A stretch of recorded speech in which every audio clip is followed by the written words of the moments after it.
Okay, now here we are going to consider how the usage of catalyst is going to make the reaction rate faster. So this is the graph that we have considered energy with respect to time. Let us suppose here that in the beginning, okay, this is the point at which the time is 0 when the reaction is going to start, and this is the energy level of the particle before the particles of the reactants before the reaction has started. Okay, now these particles which are there, they do not have sufficient energy to start the reaction on their own. In order to start the reaction, the particles must have more energy. Now when they have more energy, these particles can react with each other, then fruitful collisions can happen.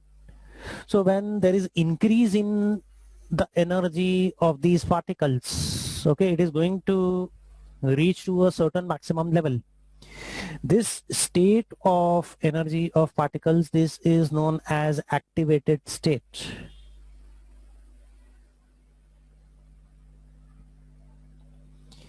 So what is an activated state? Where the particles have more energy, sufficient energy, so that chemical reactions can happen between those particles. So energy will have to be absorbed. They must have greater amount of energy. Once they have started reacting with each other, they will start losing energy to the surroundings. So and then in the process, then what is going to happen? Now in the next step, the energy of the particles will start reducing. At a certain point, the energy of the particles will reduce, and then the particles will have constant energy. Here in red part of the graph that you are able to see, the particles are absorbing energy. The energy of the particles is increasing. Okay, these energy that is over here, okay, this level of energy which is there, okay, this is what is known as activated state. Particles are having greater energy, sufficient energy, so that they can react with each other. Fruitful collisions can happen, and it can result into formation of product. Now when the chemical reaction has started, the particles will lose energy to the surroundings, and then it is going to reach again to a certain lower level. At this point, the reaction has stopped. Now this difference in energy that is there, that is from this point to this point, I'm considering this level to this level. This difference in energy from this point to this point, this level to this level, this energy that the particles have gained, we call as energy of activation or activation energy.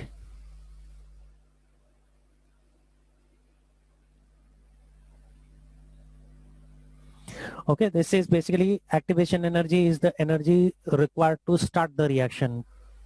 It is also called energy barrier. Without that, the reaction cannot start.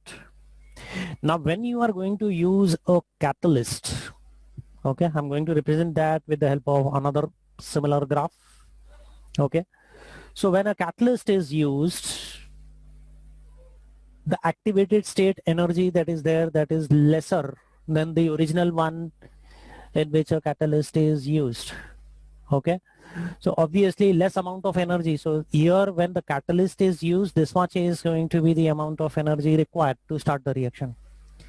Lesser activation energy is required. Then obviously this graph will fall down, and again it is going to reach to the same energy level, but you can see over here this is reaching over here in lesser time. The time required, the purple part of the graph which you can see, the time required is lesser. So when a catalyst is used, that is the second graph, the purple graph, when a catalyst is used, the energy gets finished in lesser time. The reaction is speeded up. Another thing that you can note down is that the energy level difference, the original starting, this is the level, and this is the level of energy that is required to start the reaction when a catalyst is used. So less amount of energy is required. And another thing is that clear this graph which is there, the energy, the reaction which is there, it is getting completed in lesser time. So this is how a catalyst is making a difference. And at the end of the reaction, an important thing is also there, that the catalyst itself is going to remain unaffected. There is going to be no change in the energy of or the composition of the catalysts. So these are the things that you have noted down. Okay, the first graph that is there, the black graph which is there. Okay, this is E1, that is activation energy without using a catalyst. The second graph, purple graph, which is there, that is activation of energy by using a catalyst. So basically what a catalyst does is it is used to lower the activation energy. Okay, so these are the few things that you have taken down. If you have any questions, you can ask me. No questions.